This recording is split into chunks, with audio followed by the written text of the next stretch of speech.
Welcome everyone. Today another episode and a very special one for me because I wanted to do this for quite a while now. And today fortunately we have my father sitting together over a father-son conversation and discussion, let's say. Very emotional one and very important one for me because he is my idol and I looked up to him during my entire life. And all the successes that I have achieved in life is thanks to him. And yeah, so I'm going to ask him a lot of emotional questions, and it's an honest discussion between son and father. And we will be covering different topics, starting from his childhood, because he was born in Armenia, a very small country, and not many opportunities in a family which was not rich, but he managed to achieve a lot of successes in his life and career. So we'll be covering all those topics today, so stay tuned for that. Thank you, Father, for joining us today. And let's kick off with your childhood. Yeah, what was your childhood like when you were growing up? Well, firstly, I'm a proud father, a small correction, of three wonderful kids, and you being the elder one. Thanks for having me, and it's a pleasure being part of this interview. So, I was born in mid-70s of the last century, I have to say. So basically, life was a totally different one. As you can imagine, having a childhood full of outdoor games, having many more friends. Apparently no gadgets, no smartphones, no Apple Watches and co.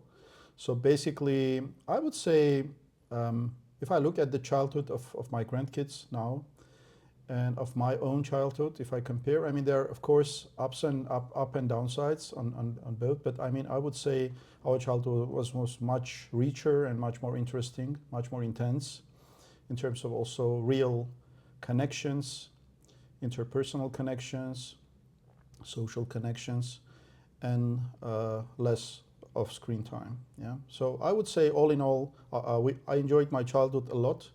It was a good one. That sounds good. And what was the happiest moment of your childhood when you were growing up? I mean, I always recall my school years because that time we have already moved to our own apartment with my parents. So as I was born initially in a much larger family, my grandparents. So the moment when I had to go to school was, of course, a highlight, a very important moment. But, you know, there was a bitter part of it, having to split from the bigger family and moving to a smaller one. And of course, your lifestyle is changing because, you know, in a place where I was born, my grandparents' house, it was a private house with a yard, with lots of interesting occasions of growing rabbits with my grandfather particularly, planting trees, harvesting, you know, helping him all the time. So I really enjoyed that a lot, and therefore it was no surprise that, you know, I was really counting the days when I started my school to the Friday where I had the luxury of rejoining my bigger family and the freedom, I call it, of the private house and the related lifestyle. And of course my friends, because I had really many friends, and let's say the most interesting part was when all the friends were getting to their grandparents' houses for a weekend, and we always had something interesting to plan, to organize, to enjoy. Every time something different. Yeah. I see. And what kind of trouble did you get into as a kid? There were really very interesting situations, like I would say stealing fruits like grapes or apricots from the neighbors, one of the neighbors, let's say, garden. You know, it was just an adventure for adrenaline, without really being conscious about that, why we did that, and we sometimes were making plans or secret plans that no one would know. At the age of 8, 9, 10, you know, you always seek for adventures. reading books like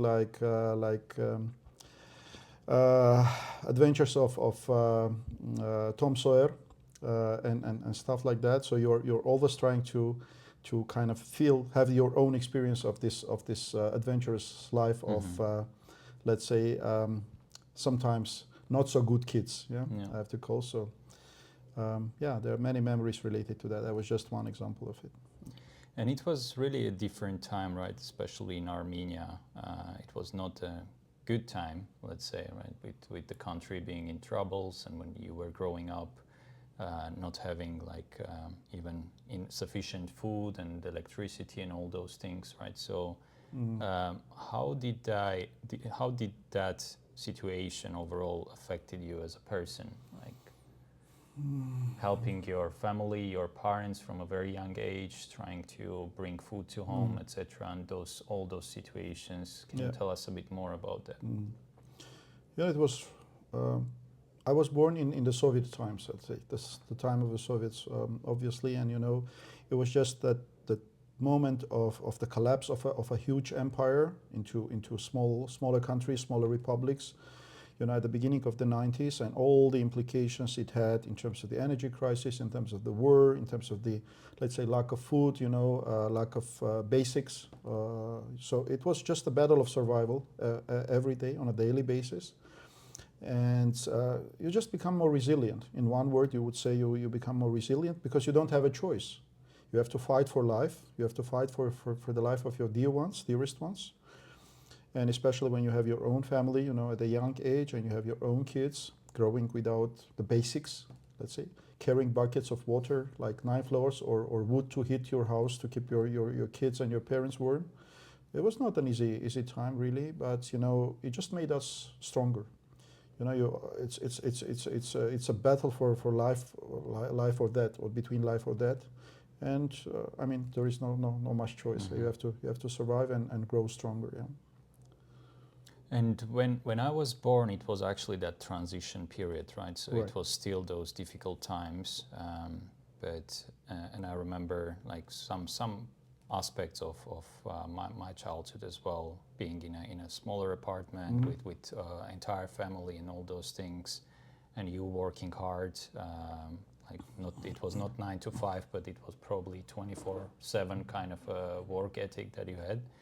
And at the same time, you not only were combining your work, your studies, you were doing your PhD and your studies at that time as well, but you were also trying to build strong foundations in terms of taking your family out of that financial situation, right? So can you tell us a bit more around that period of your life? Yeah. Well, I mean, the foundation was. Of course, my parents have laid the foundation for us to have at least a foot on the ground and build from there. Interestingly enough, my mother was a pedagogue and my father was an officer. So and they had their own dreams about their son becoming a doctor or following the pathway.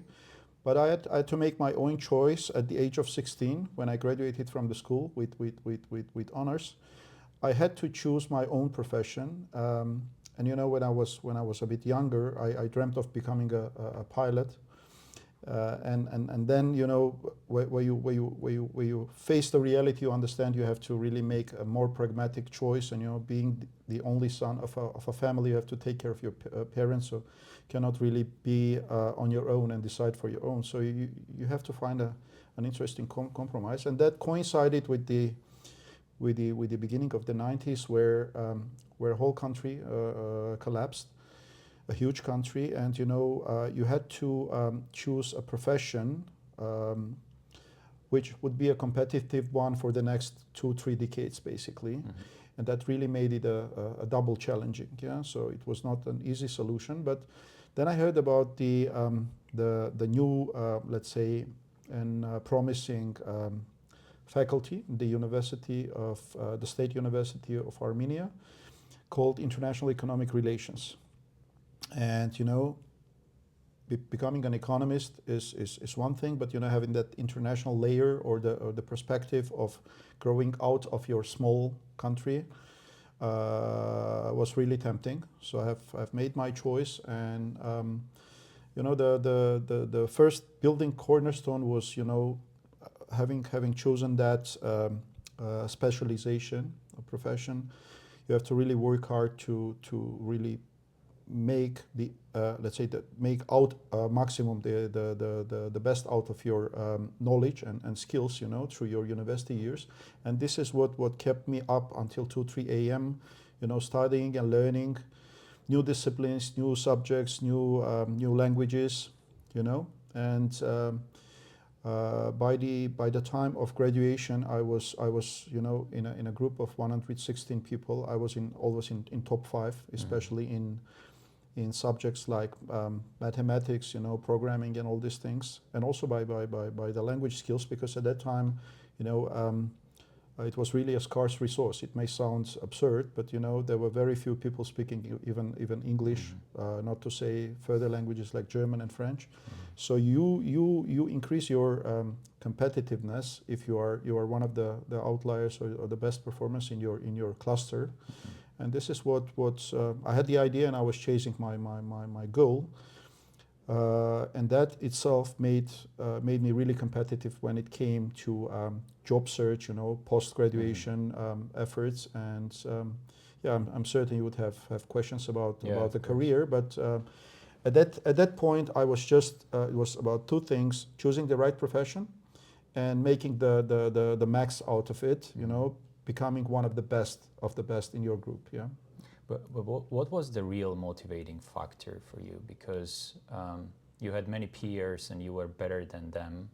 So what was the driving force for you to sit longer hours, to put the efforts, to just sit there with the candlelight and continue reading? Yeah. Like what was really that motivator in you? At the age of 16, 17, 18, you just want to be the best in your environment, in your group, basically, to be the let's say the guy who everyone, every girl and every boy of your group would just point out with a finger and say he's the best in our group. And you are not much conscious about the future that lies ahead, especially in the circumstances where your country is in war. You are in economic blockade. If you look on the map where Armenia is, you would realize how hard it is to survive as a country. But the country makes you resilient. That mindset that you are an Armenian, part of a small but a proud nation, talented nation, makes you also kind of want to be the best in your country, but also outside. So to be more competitive, to be more to be stronger, and to be an example for the others to follow. Yeah, that was the key motivation, perhaps. Yeah. But would you say, because not everyone thinks like that, right? It seems like, especially nowadays as well, when with my brother, we look around our peers and our people who are at the same age. Not everyone, and I believe you as well would have noticed at that period that not everyone has that aspiration to be the best in the class, to be the best in your country. What would you say? Is that something you were born with, or it's something that over your childhood you learned and you wanted to be like that? So how to achieve that state of mind that you need to be best at what you are doing? Yeah, good question. Actually, I think it's both. Of course, your genes have a great role to play. Yeah, and if you hear the stories about your family, your uncles, your grandfather, you see your grandfather in action. Basically, this is the source of inspiration, a primary inspiration that basically you want to make them proud of you. Your parents, your grandparents, this is also a driving force. So it's a mixture of both, actually, but it's not easy. This is not non-material, so it's not easy to explain these things. But my feeling is that I was born with the right genes, let's call it, yeah, maybe. And the second one is that you had the good examples. That loved you and inspired you by their own example to kind of to follow their path, but also to grow and to become a bit better in certain areas than they could at their time. Yeah. Right. And what would you say was the hardest lesson of your life that you learned in a hard way? You know, losing trust in people that you really lean on, or you used to lean on, you used to trust. You know, I wouldn't name anyone, but you know, it's really it's a hard hit. Maybe the hardest hit is a loss of your family member, especially of a parent. But you know, if you say that, you know, the second hardest thing is losing trust in people that you wanted to trust, and you trusted actually. Yeah. So, but then you have to learn the lesson. You have to just turn the page and live on and move on, because then it may become really a true hurdle, a hard stone on your feet, not letting you run the marathon, unless you just let it go. You know, you have to cut this stone and let it go, and turn the next to the next page and start it from anew. Fundamentally, you know, you shouldn't lose trust in finding new friends. You know, this should not turn your motivation down to continue socializing and opening up to people, because it's like a gold mine. You know, you dig and dig, you know, and not everyone you find is a piece of gold. It's only the time to judge, yeah, who's who. But you have to, fundamentally, you have to start your search and continue search, even if you find just, you know,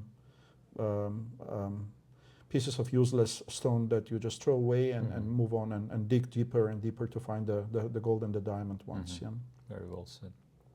And I think that's what partially covers also the next question. But apart from having those hard times and still pushing forward and still being optimistic about life, what do you think really defines a strong man?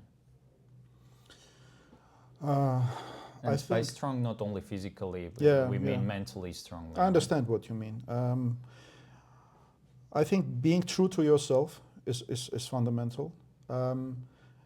Taking action according to your thoughts. So being in compliance with what you think, what you say, what you do. That's one of the, let's say, one of the key formulas for me, especially defining a man, a right man.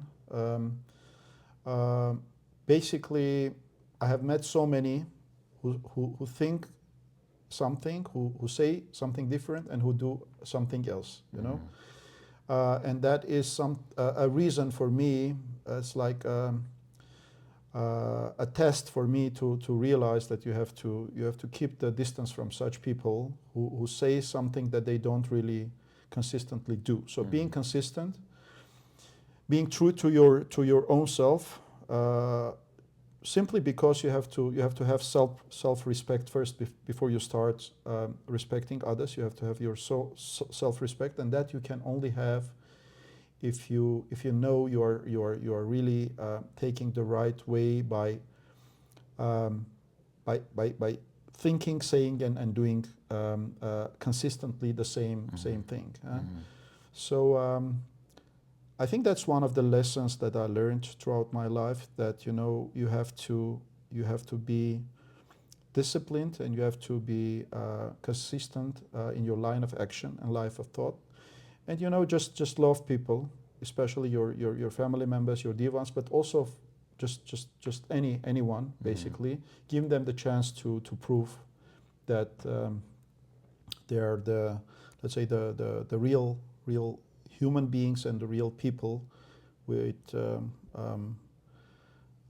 yeah, that's pretty much it. Yeah. Okay. And what would you say? What's your strategy, especially that having to deal with those kind of life situations where you are disappointed in people, or you are failing, you trust someone, but and you think that this is the right person, but you fail in your assumptions, or you fail in life in some other areas. How do you deal and how do you overcome that? I mean, I have to split this to two parts. Yeah.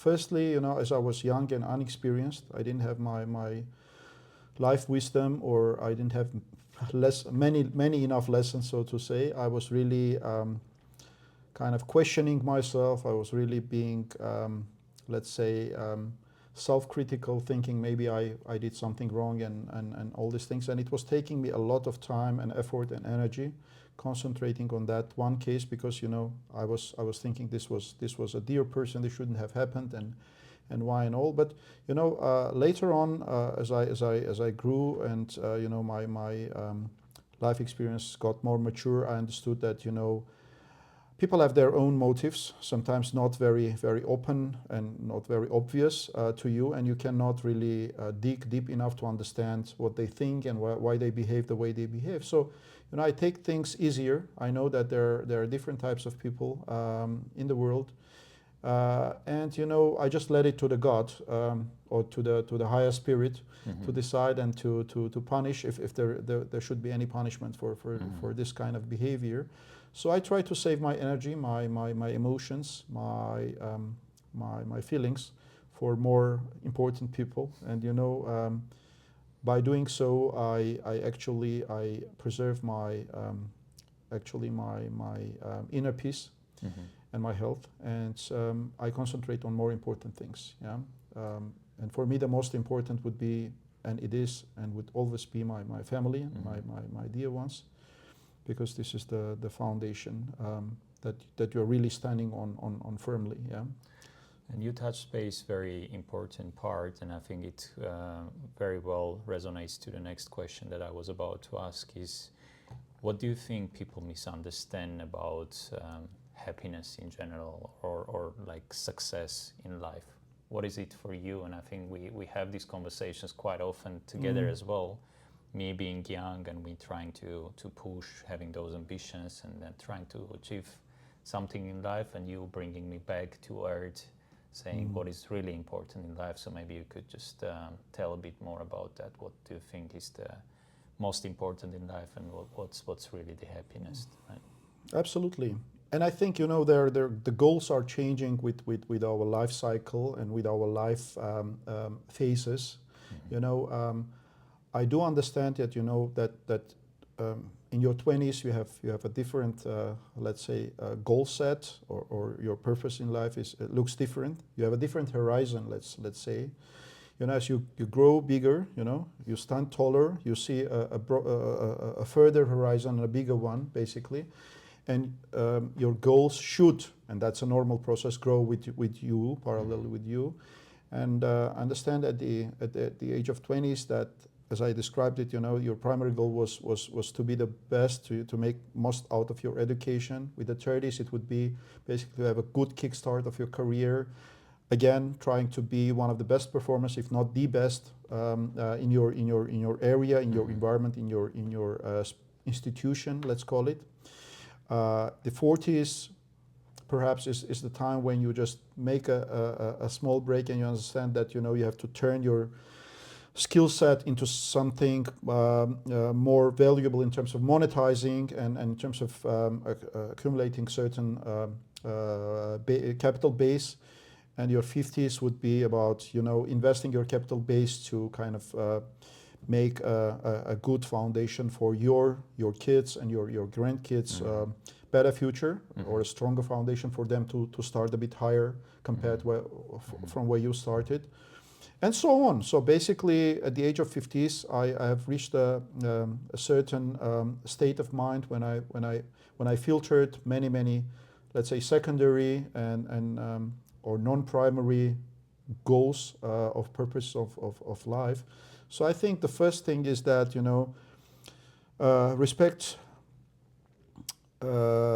your basically your inner peace is very important, and it requires a lot of investment and time into building this type of let's say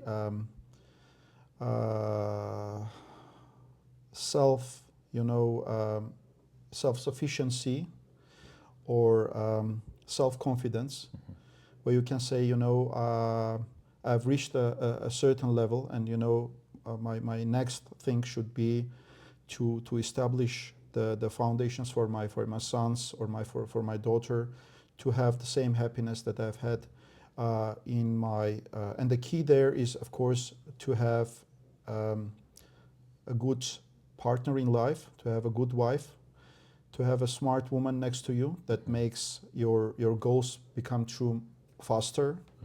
With the support and the backing of your mother, I would have hardly achieved what I've achieved. So huge respect to her and for her presence and for her support throughout this. So that the ultimate happiness is to have, because it's also a matter of luck. We shouldn't forget. It's not only about the genes. It's not about the education. It's also about a little bit about a good luck that you should have finding the right partner in your life, because as the proverb says, it takes two to tango. Yeah, so it takes two to really move on and move forward to the common goals in your life, and with the help of a good partner, you can achieve your goals much quicker. So happiness is a mixture of all these things. Yeah, it's firstly to have the core, to have the right friend, woman, and the wife next to you, and with the combination to also give birth to healthy kids and to see them grow and to see them develop and to see them make you happy.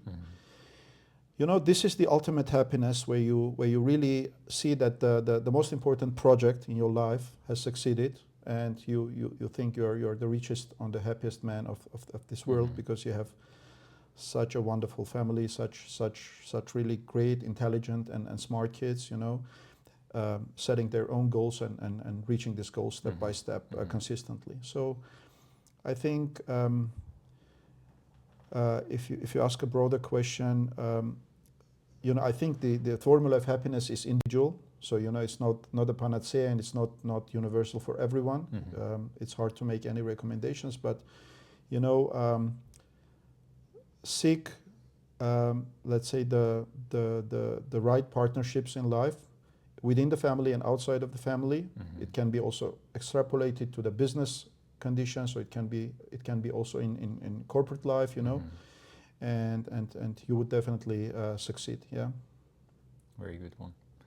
And if you had a chance to meet the 20-year-old of yourself now, with all the wisdom that you have accumulated across your life, what would you tell him? What advice would you give him? It's really hard to say, because I think I would have put more stress on working harder. I mean, you always think that you had a wonderful life, you had a wonderful career, but there is always something that you could do better. And I think even though I had weeks through my career where I had no day off, I had a few years without a vacation. I was happy when I had a 4, 5, 6 hour Sunday to enjoy with my family and with my kids at certain parts of my life. But I still think you could do something better if you worked harder. And I always, maybe it's too self-critical, but I think that you can always do more, and you can always be more disciplined, and you can be more efficient, can be more rational, and you should not waste your time and energy on certain things that you later understand that you have to just let go, skip and turn the page. Yeah.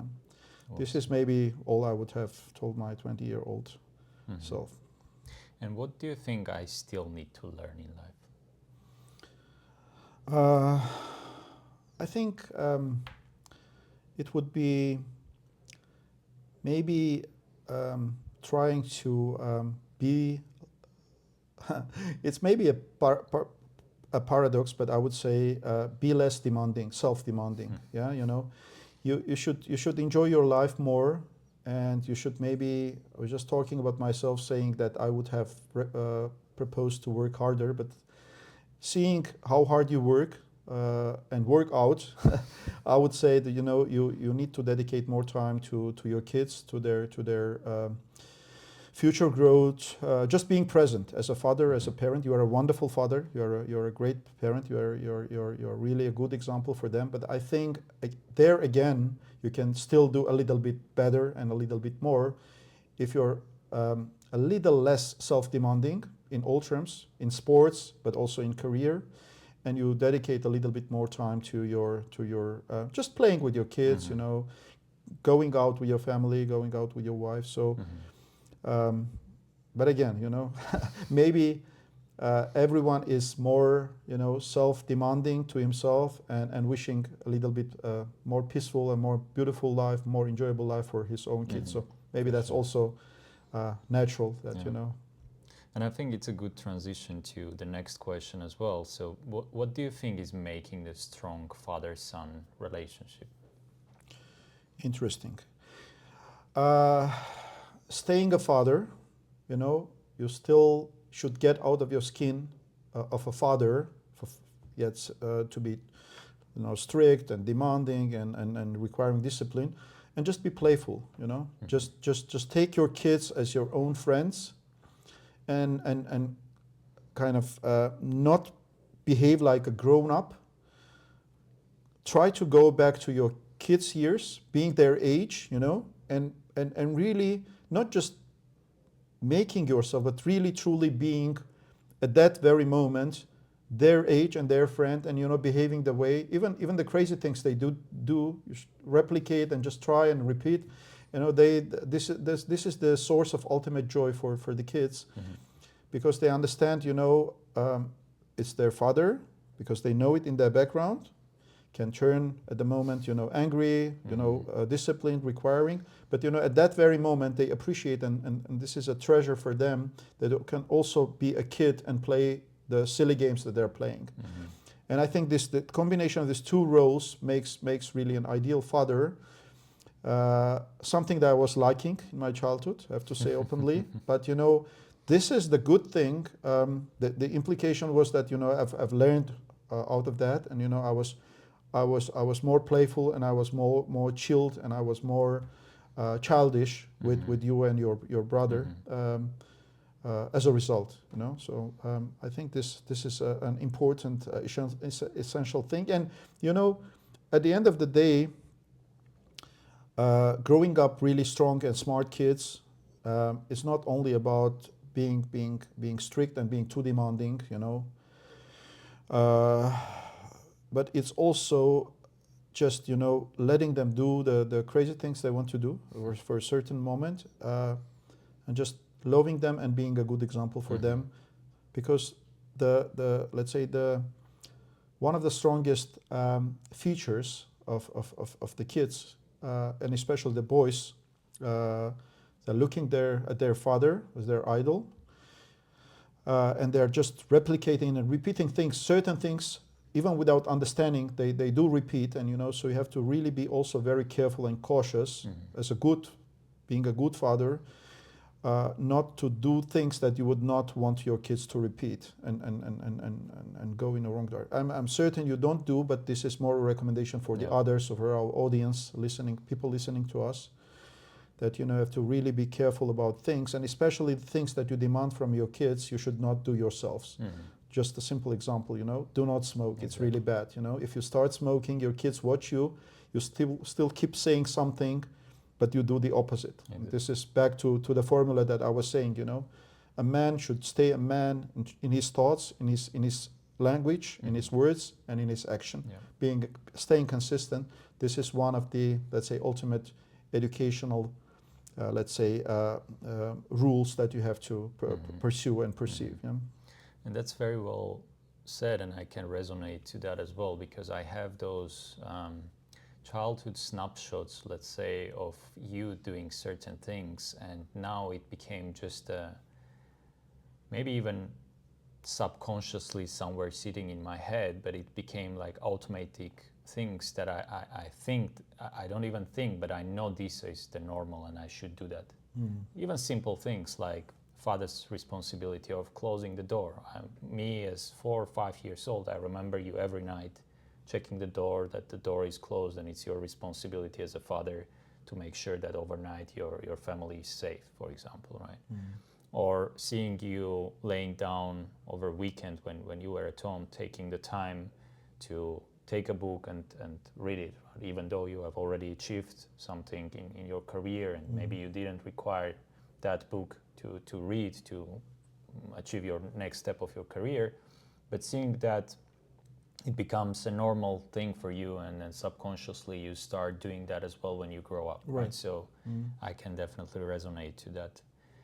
And in terms of balancing the being strict in certain areas with your kids, or especially with your sons, versus having that childish, like playfulness in you to play with them, how would you do that? Because that's probably something that most of the people struggle a lot, right? To try to find the balance, where to be strict as a father, but where to put that playfulness and joyfulness with the kids. How do you find that balance in your life? I mean, there is no written rule in there. You know, it's more intuitive, basically. But you have to have a certain degree of, candy and stick type of approach, basically. When of course the kids want to play the whole day around without sitting and concentrating and kind of like doing the maths, learning a new language, learning a different skill, doing the sports, So you have to find the right mix, and it's individual, so you cannot just describe it as a rule. But you have to develop that sense over the time, over the years, and also in terms of the kids, not all the kids are the same. So basically, you have to, depending on how much energy your kid has, how much hardworking kind of self-disciplined your kid is. As the kids are totally different, so you have to maybe within the same family you have to apply different mixes of to your own kids even, and being a bit softer to your daughter, being a bit stricter to your son, so there is no golden rule, so it's more intuitive, and as you mature as a parent, with the age you just become more self-conscious about the times to say stop, it's done. Or let's get crazy again. Let's play together and make some fun. So, these are the skill sets that you develop over your parent years, so to say. Yeah. And what is something that you wish we talked about more? I believe the most important part is the purpose of life. Why we do what we do, the lifestyle we have. Are we happy about the lifestyle? Are we happy about especially the dear ones that we basically have near and within our heart? Because at the end of the day, it boils down again. Maybe we say the word family too many times, but this is really essential, and this is really natural also in a way. Because all that matters in your life are those few people. Are they healthy? Are they happy? Do they make you proud? Do they make you happy? All these things. So basically, there are so many thousands of stories, examples, or just philosophy, about exchanging feelings, where you feel good, where you don't feel so good, and what the others could do, or what you could at the first place do for making them more proud, more happy. More inspired, more self-motivated, It's a give and take emotionally, and it's non-material, but the most important things in life are non-material, like the love, like the respect, like the time, which is the scarcest resource, running out every second as we speak. Yeah. So these things maybe, yeah. Okay. And speaking about proudness, when was the first time you really felt proud of me? I wouldn't even think a second because I know the answer. You certainly remember the championship, the world championship that you participate at the very young age of 11, winning 2 medals, a gold and a bronze, and the World Cup at your age group in traditional karate in Italy. So that was certainly the happiest moment. the first happiest moment, or the first moment I mean, there were many moments I felt proud, but not to that degree. So I was just flying in the sky somewhere, I have to say. And I wanted to shout loud, I have the best son in the world. I mean, that was that moment. And there were, of course, many more moments to follow. When I got my first grandkid, I was so happy, so proud, So you gave me sufficient, let's say, situations or occasions where I felt absolutely the proudest father on this planet. And it's really good to hear, because I think we spoke about that, and it was you mentioned that it's partially genetics, and I think that genetical aspect also passed to me, because I also have that responsibility to make my parents proud of. I don't know where it comes from, and probably that's you've all already mentioned that it might be partially your genetics, but also to see your parents, how they want to make their parents proud, and then you try to subconsciously think about that as well, and it becomes a motive for you, right? So it's very good to hear that at least that some partially I managed to do that, and I still try to do that every day, to be honest. And if we speak about generations and family values, what would you say have changed when you were young, and how we are growing now? How do you see those values being different? Unfortunately, I mean, maybe it's just my perception, but I think again, like I said, the most important things at our time, at our childhood, at our younger years were non-material things, and the world became much more material nowadays. And I'm just saying broadly, I mean, generally, it's not about talking about my kids or my next generation. It's about talking the world, of the globalization times, of the era of robots and AI and all these things. Maybe it's a natural evolution, you may call, but still I like that world or those times much better, where living, where let's say the highest value of any normal person was to leave a good name after him, leave a good legacy, leave let's say a name that would be repeated many times and many decades after the person has passed away. These were the values. And now I think very rare cases where people would care about leaving a good name or leaving a good, let's say, footprint. People became much more material. They think about just having who has, let's say, more zeros on their bank account, who has more cash and gold, or more digital assets and all these things. This is all important. I'm not just saying that this is very unimportant or should be ignored, but for us it was part of maybe, I don't know, top 5 and not number 1, number 2, number 3. There were always this the family values of self, of mutual respect, mutual love. Making sure that your family members feel safe, feel happy, and all these things, in the last 5 decades that I've lived through, I observed those dramatic changes, and the point we reached, gives me a bitter taste in my mouth, and I'm even afraid to think about what lies ahead, so where we are going or where we are rolling, with this speed, Yeah. The world is changing in a light speed, and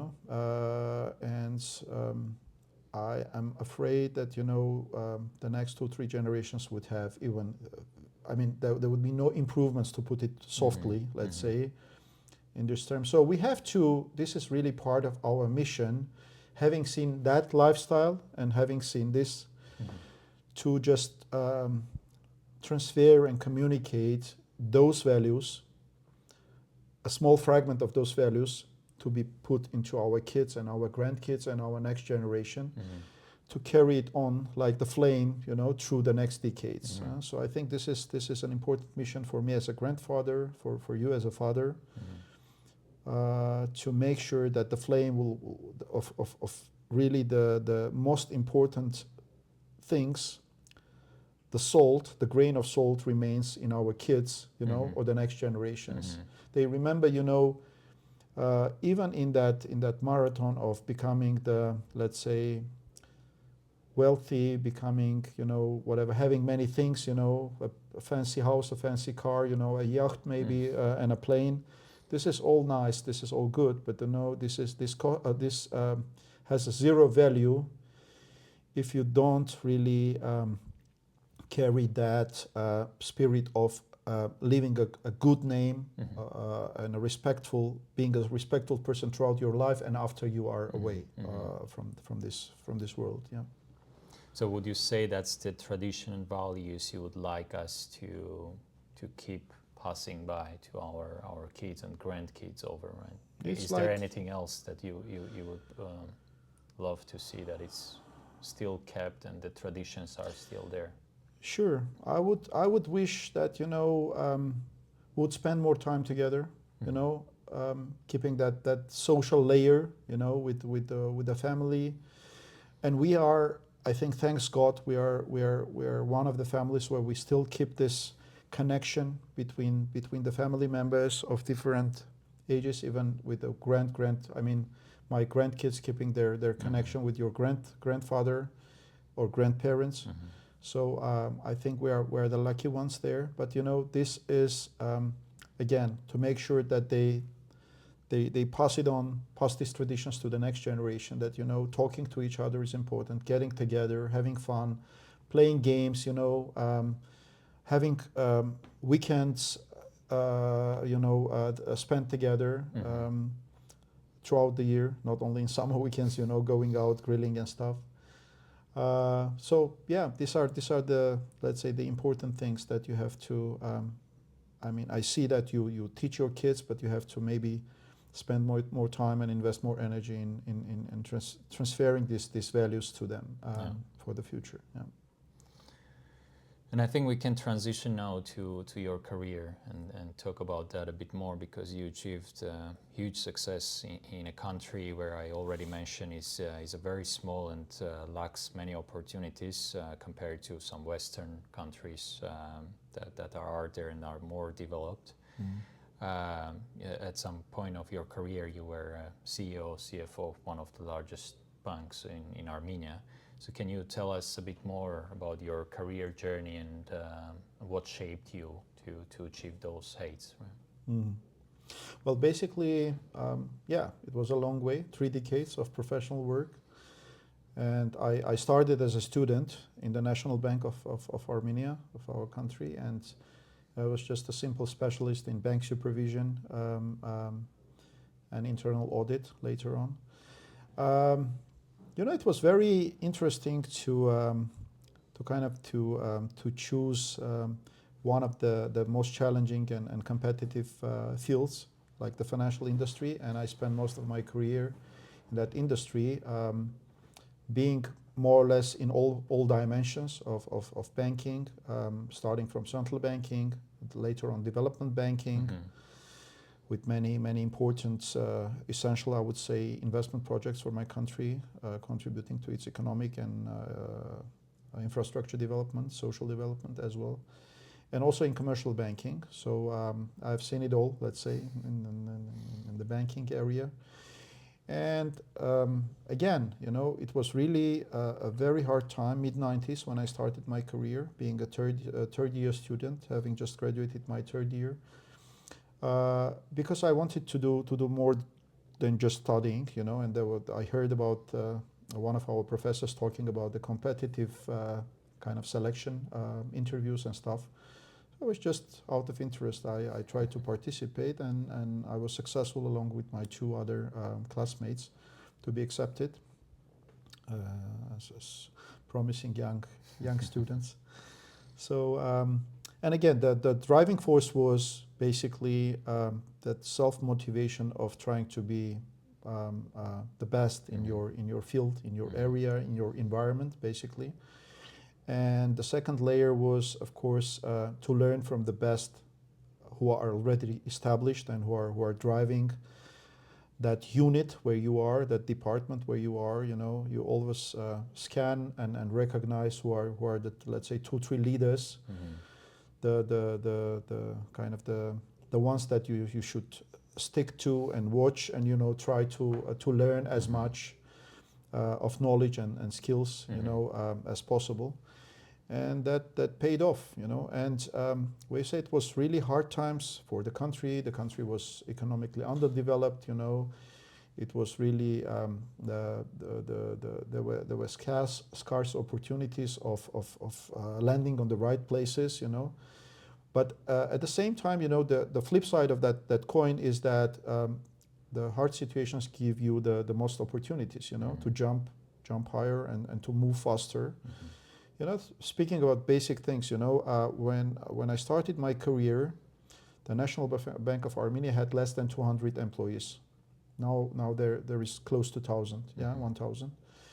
And it was really amazing to see that there were only 7 to 8 people speaking proper English at that time, which gives you an immense opportunities, because you are immediately, without really trying hard, you are placed in top 10, by just merely the language skills. When you have international delegations, when you are visiting people, when you have external auditors, or World Bank or IMF advisors coming for policy advice to a national bank, then they immediately remember you and say, this is the guy who's one of the best in our institution. So that gives you an immense chance of growth and fast growth.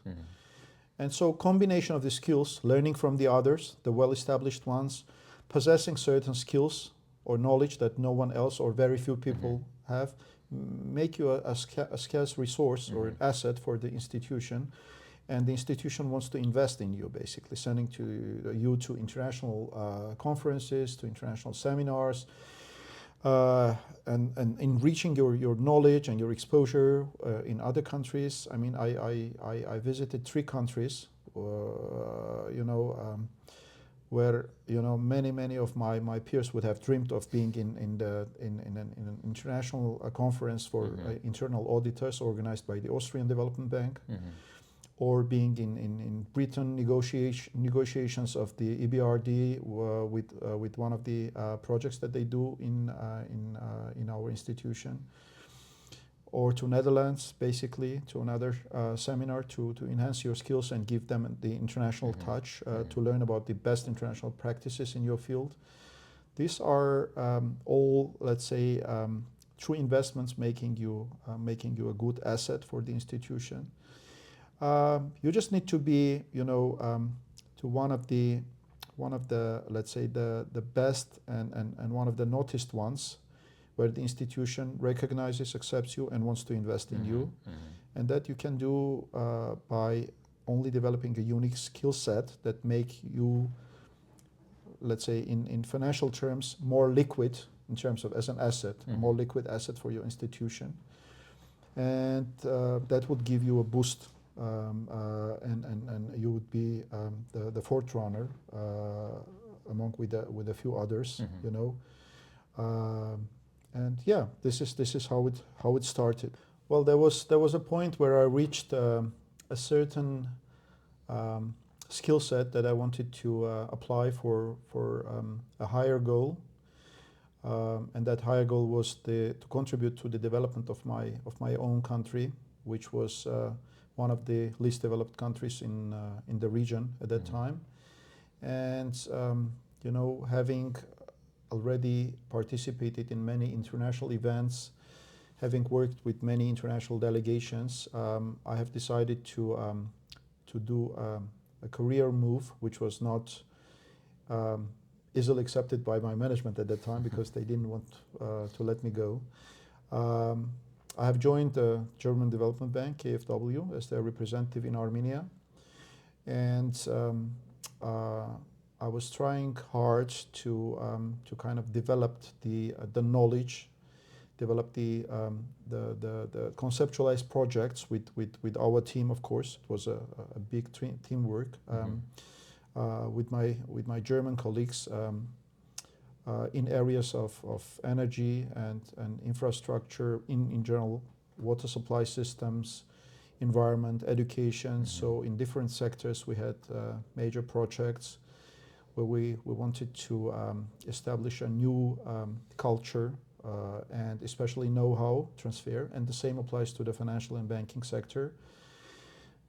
Because I've seen banks, commercial banks, basing their lending decisions to just basically, is the collateral good? Okay, let's go give the money to that business without doing any proper cash flow analysis, without having the lending technologies, which were, let's say, to the level of best international practices. So basically, we did enable a transfer of knowledge and know-how, but also invested the financial means in through those years in development of my country, social development, economic development, but also development of the proper culture in every field, and policy, reshaping the policies and the mindset of people, their line of action. So and sorry to interrupt you here, but I remember me as a child seeing you over TV, especially during those periods when you were doing like huge contribution to country. There were a lot of Armenian medias trying to take interviews with you. You were appearing with some government projects and government representatives. And I remember my excitement when I was a child, seeing you over TV, you giving interview.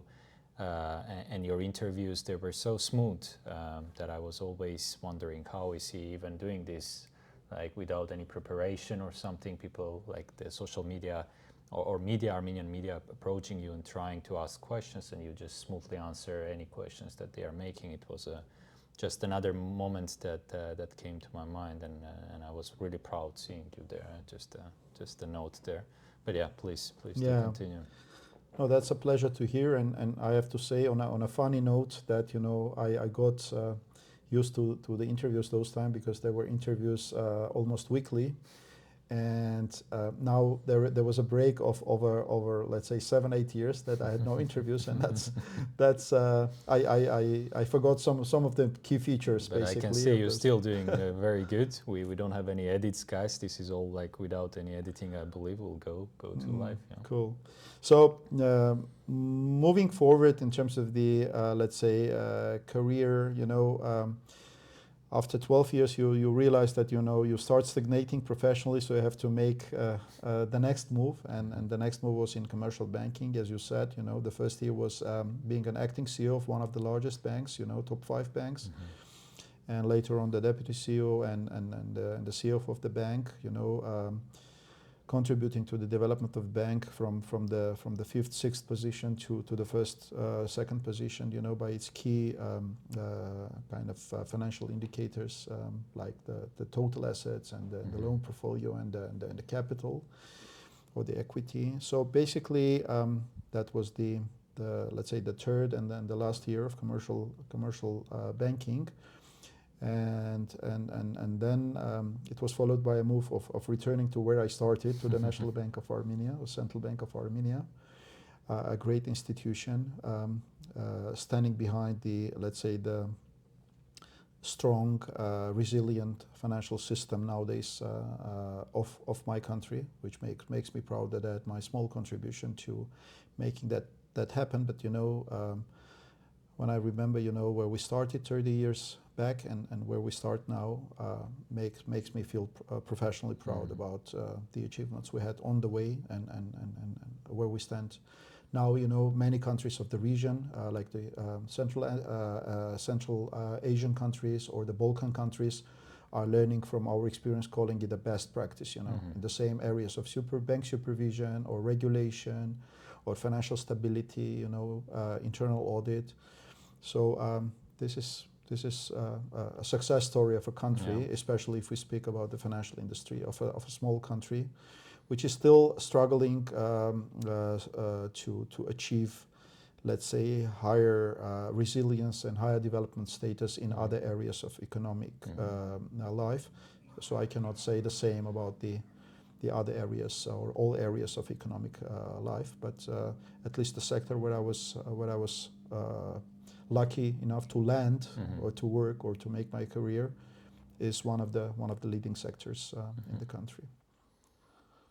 And what would you say? So, in a nutshell, it seems like having those right mentors and having that competitive mindset were the key factors in your career, or was there something else that I'm missing? I think these were the essential ones, but then again, self-discipline and self-requirement, hard work, basically, brings you where you get at the end of the day. So it's really give and take again. You invest your time, you invest your energy, you invest your hard work, and that makes you grow. Basically, this is your take, and you achieve what you achieve. So it's as a self-made man, I have to say that it's all in your hands. In a nutshell, yeah, you can really make a lot of change. It's not like just being lucky or being. I mean, luck is the part of it, but it's the smallest part of it. Being in the right place with the right people in the right time. This is essential, as we all know. But then having this chance or this opportunity, if you don't seize it, you stagnate and you stay where you are. So the bottom line there would be just recognize the opportunities you are provided and seize them. Yeah. That's simple. Well said. Thank you for that. Okay, so to wrap up, can you tell us what is your biggest fear now? Well, through my life, I've lost dear people. So my greatest fear would be not to lose anyone from my family or my dear ones. Yeah, there is nothing else I truly fear as much as that. Yeah. This was really great. A lot of new things, emotional points, a lot of valuable information that definitely not only for me but for our grandchildren it will be very important to come back and see what you achieved in life and what advice you have for everyone, not only for them. And are there any areas or any topics that we didn't cover that you would like to tell something?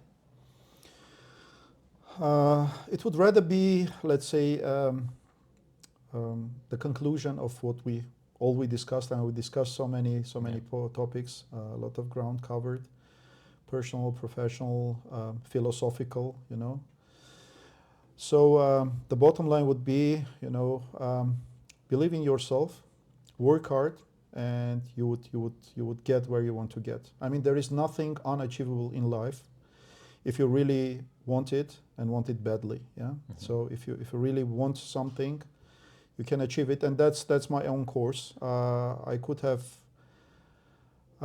achieved maybe more, but all I dreamt to have a great family, to have smart and healthy kids, to kind of be a happy and proud father and a husband, I have achieved, and I'm really feeling like one of the happiest men on this planet, and I wish you to feel the same.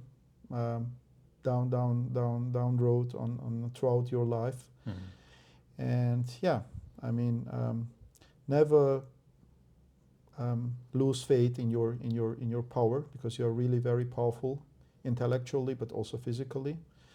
So yeah, being disciplined, staying on course, not just going left and right, just chasing your dreams and really wanting that too much will give you the motivational boost to achieve what you want to achieve in your life. Yeah. Yeah, very well said. Thank you, Father, very much for openly discussing this. This is, as I said, it's really emotional and important one for me, and I was waiting for this. And I think every son and father actually should have this kind of conversation. Absolutely. Before, especially, the life gets busy with your own family and with your career and all the things. We sometimes forget to ask those important questions and to reflect. And yeah, and probably our watchers can tell as well by watching this episode that many of the things that we are doing now, whether that will be the discipline, motivation, working hard, and what we are convincing others in our social media is actually something that we learned from you and that you passed to us. Thanks. How you raised us, and yeah, we are really, me and my brother and our sister as well, we are really grateful for everything you did. And I say to all the occasions, but it will never be enough. Thank you very much, and we are really grateful for having a father like you. Yeah. So guys, really, that's very mutual. And yeah, I think just one last sentence is that planting the right seeds along the way, gives the right fruits at the end of the day. So this is what I see in you, in your brother, in your sister. So thanks for making us so proud of you with your lifestyle, with your actions, and with all you achieve. Yeah. Thank you. It's all thanks to you. So guys, definitely let us know in the comments which was your favorite section of the conversation, and let us know if you would like to do another one, and we will definitely at some point do another one. But let us know what topics you would like us to cover. So yeah, thanks again. Thanks, pleasure. Peace, guys.